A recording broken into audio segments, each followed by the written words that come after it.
Today's recipe calls for a large loaf of bread. I'm going to show you how to make French toast casserole 2 different ways using completely different methods.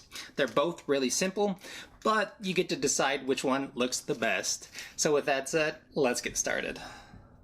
The first thing we need to do so we can start making this amazing breakfast item is to grease a 9 by 13 inch baking dish. Grab a chunk of butter and lather the pan up with some golden fat. Ensure you grease the pan really well in all the corners. Don't forget to hit the sides of the dish as well. It will help prevent things from sticking. It'll also add some flavor. The first pan will be the overnight version. Grab yourself a fat loaf of French bread. Square off both ends of the bread. You can eat that small piece as a snack. Just a little pro tip for you. Start to cut the log into about 1/2 inch slices of bread. It's best practice to use a serrated blade for this step. Once you have all the slices of bread, stack 2 to 3 pieces on top of one another. Cut the small stack into 1/2 inch sticks. Following that, give it a half turn and start to cut the stack into cubes of gluten goodness. Cube the bread to a medium dice, should be close to 1/2 inch in size. Do your best to ensure everything is close to the same size for the best baking results.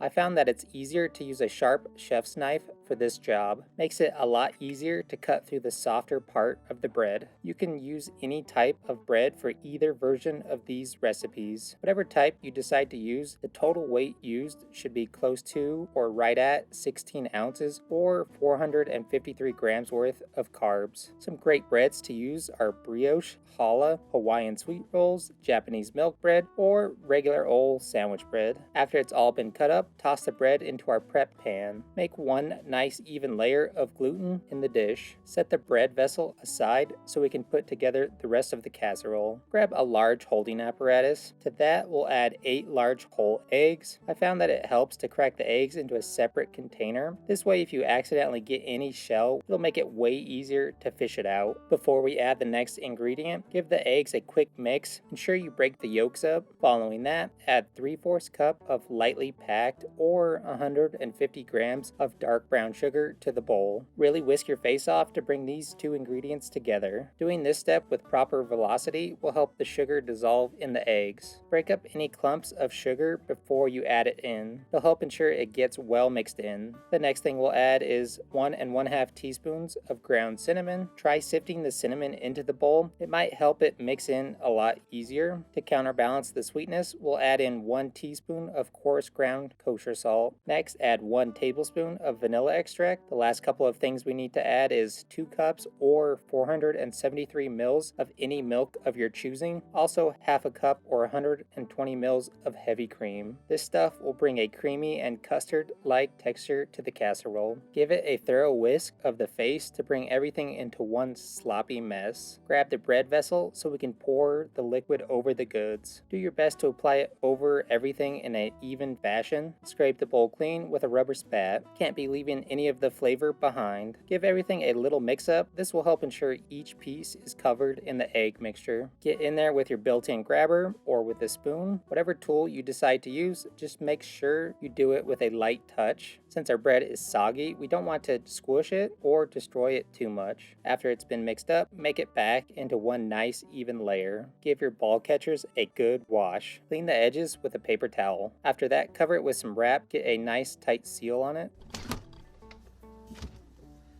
Alright, now that we've made our French toast casserole, let's toss it in the fridge overnight so the bread can soak up all those delicious goodness flavors. So with that said, we'll see you tomorrow.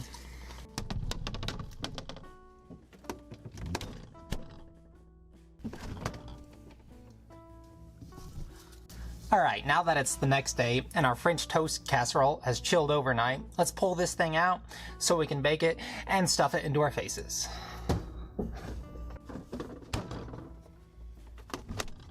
Pro tip here, before you start preheating the oven, allow the casserole to come up to room temp for about an hour or 2 before we bake it. This will help get the best bake. It'll also help ensure our cold glass dish won't shatter in the hot oven box. Also, don't forget to take off the plastic wrap. After your pan has been out close to the 2-hour or the hour mark, you can start the preheating process. Preheat the food furnace to 350 Fahrenheit or 176 degrees Celsius. Once the pan is ready and the oven is nice and hot, grab the soaked bread bread dish to toss it into the oven box. Place it on the middle rack for the best baking results. Set a timer to bake the breakfast item anywhere from 45 minutes to 1 full hour, or until the top becomes a nice golden brown color. Times may vary depending on how hot your oven runs and how dark and crunchy you want the top of the casserole to be. For this version, I went with a total time of 45 minutes. I think it came out perfect for my liking. No matter how long you cook it, understand the center will stay custard-like and the top will mostly be affected by the heat. After the buzzer has rang, pull the pan out of the heat. This next step is going to be super hard, but allow the French toast to rest for 10 to 12 minutes before cutting into it. This will let it completely set up, so once it's cut, you have a full whole piece that won't fall apart on you. Grab a pancake churner and cut as big of pieces as your little Frenchy heart desires. Snag a eating saucer to plate this thing up. For this version, I threw down a big swoosh of Greek yogurt and placed my French toast on top.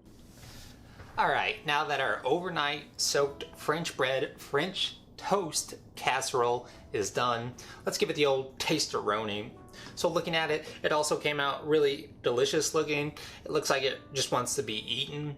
The top got some nice caramelization to it, and it looks super custardy as well.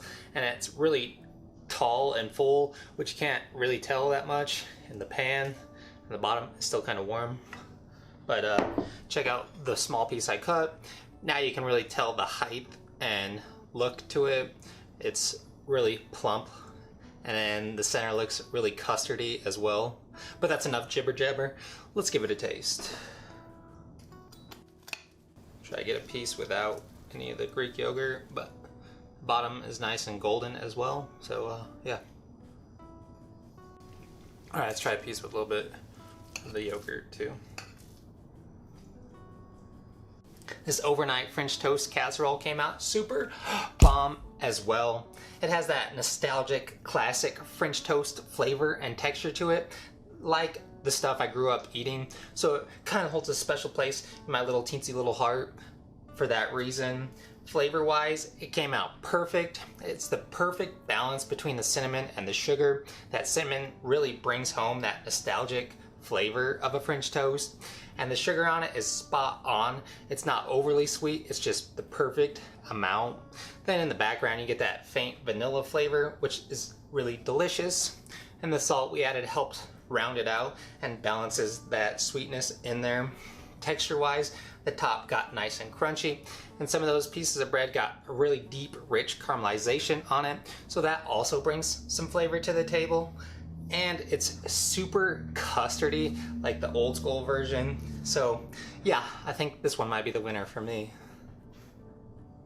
Now that we've made our overnight version, we're going to make the next style of casserole. This one will be a brown butter, brown sugar, sourdough, French toast casserole. This one will take a little planning or an extra whole day. Grab yourself any type of bread of your choosing for this one as well. This time I went with a loafer of sourdough bread. Bring some different flavor profiles to the table. We'll use the same amount of bread like we did previously, which is 16 ounces or 453 grams worth. Repeat the same process as before, cutting both ends off and making the half-inch slices of bread using a serrated blade. Then into the half-inch sticks, and finally into the medium diced cubes of soft deliciousness. Once cut, toss everything onto a half-sheet tray, making one even layer of bread. The reason why this recipe will take a whole extra day is because we will let the bread set overnight, uncovered on our work surface. This will allow the bread to become crusty and dry in texture, which in turn will help it soak up even more liquid during the baking process. Occasionally, move the bread around to help more pieces be exposed to the air. Now that it's the next day, we can start piecing this breakfast puzzle together. The first thing we'll do is make some brown butter. Acquire a medium-sized saucepan. To the pan, add half a cup or 113 grams of butter. Place the pan of goods over a heat source. Crank the heat up to a low-medium to start the browning process. To help things brown quicker, make the butter into small chunks of fat. This process should take around 5 to 6 minutes, or cook it until the liquid butter becomes golden brown. You should also see a ton of little brown golden nuggets on the bottom of the pan. If you can see those, you know it's done. These are all the milk solids that have been toasted to perfection. It should also smell really good. It'll have a nutty smell to it. After you've accomplished this step, you'll add 1 cup of lightly packed or 200 grams of dark brown sugar to the pan. Really whisk your face off to dissolve the sugar into the hot butter. Cook these two things over low heat for about a minute. Don't cook it any longer than that because it's going to carry over cook. I learned that the hard way. Take the pan off the heat source. Let it chill while we finish making the rest of the casserole. Preheat the oven to 350 Fahrenheit or 176 degrees Celsius. We'll repeat the same steps as before with a few slight variations. To a large bowl, add 8 large room temperature eggs. Break the yolks before we add anything else. Following all that work, we'll add 1 tablespoon plus a teaspoon of vanilla extract. Next, add 1 teaspoon of ground kosher salt. After that, add 1 1/2 teaspoons of ground cinnamon to the mix. Give it a quick whisk to combine things together. To bring another flavor profile to the table, we'll add the zest from 1 medium-sized lemon. When zesting, ensure you do not zest any of the white part, known as the pith. It's really bitter in taste. Also, zest the limon over the bowl. During the process of zesting, it shoots off little sugar crystals, and it also shoots off a small amount of lemon mist as well. We want to collect all that good stuff. Pro tip, run your fingy on the backside of the microplane to knock off all the lemon skin. Finally, add 2 cups or 473 mils of milk. I used oat milk, but you can use whatever you fancy. After that, add half a cup or 120 mils of heavy cream. Give the bowl a good whisk to combine it all together, then set it aside so we can prep our baking dish. Grab yourself a 9 by 13 inch baking dish, a pastry brush, and our brown butter mixture. Add the fatty and sugary mess to the baking dish. Use the brush to get your Bob Ross on to coat the entire pan in the brown butter mixture. Ensure you hit the sides and corners as well. If you're like me and cook the sugar a little too long, or if it's clumped up on you like mine has, do your best to break it up. We want the entire bottom of the pan to be covered in this stuff. Once you're satisfied with your food painting, we can finish this thing off. Take the crusty sourdough and toss it into the bowl that has the egg mixture. Dunk and swirl the bread really well in the mix. We want all the pieces to be soaked with the eggy cinnamon stuff. It's best to do this in batches to ensure everything gets a proper swim in the bowl. Now that the cubes have been covered, grab a spoon to transfer the bread into the prepped pan. Repeat this step until all the bread has been dunked and transferred over. You should have some liquid left over. Take it and make it rain over the pan of goods, applying it as equal as possible to the bread.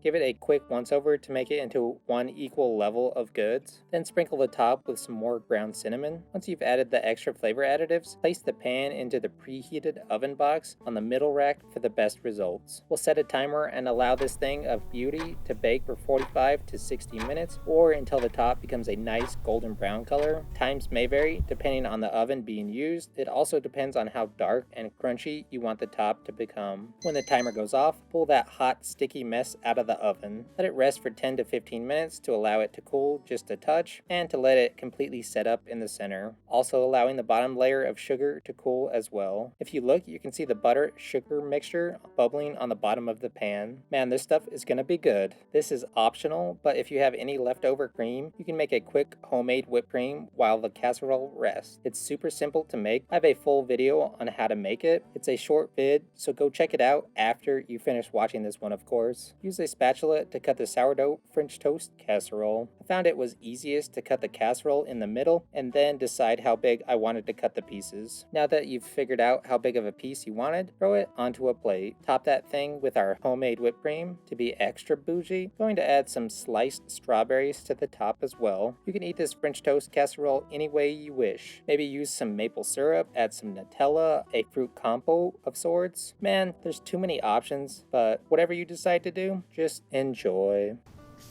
Alright, now that our day-old crusty sourdough, brown butter, brown sugar, bottom, French toast, casserole, I need to catch my breath, that's quite the name. Now that it's done, let's give it the old taste-a-roo. So looking at it, it came out super aesthetically pleasing. It's got really nice caramelization on the top, and that cinnamon also brings that nice brown color to it. And the bottom almost looks like sticky toffee pudding. It looks super tasty, and it looks like it had gotten some good texture as well. And then our plated version with the strawberries and whipped cream also looks delectable. So yeah, let's give it a shot. Try a piece on its own.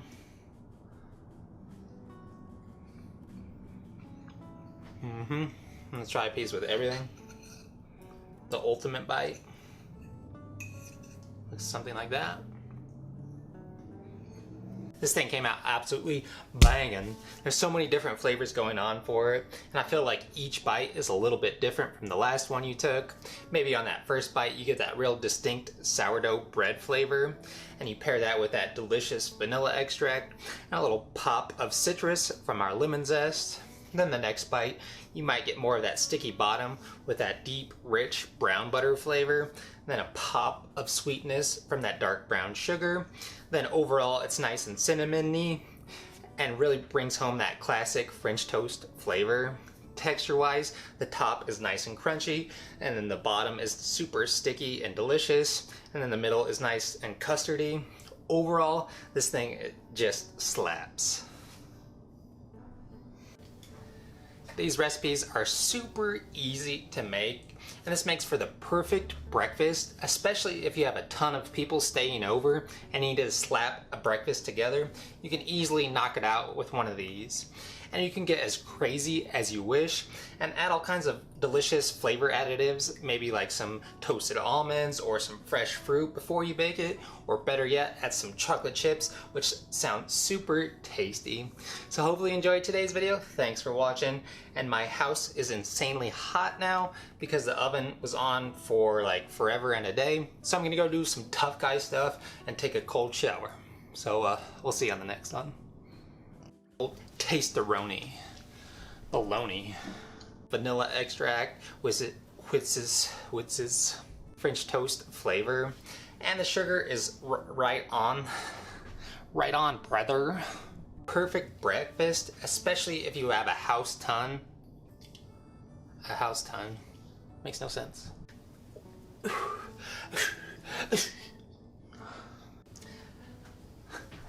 Like in a boy band, like different stuff like that.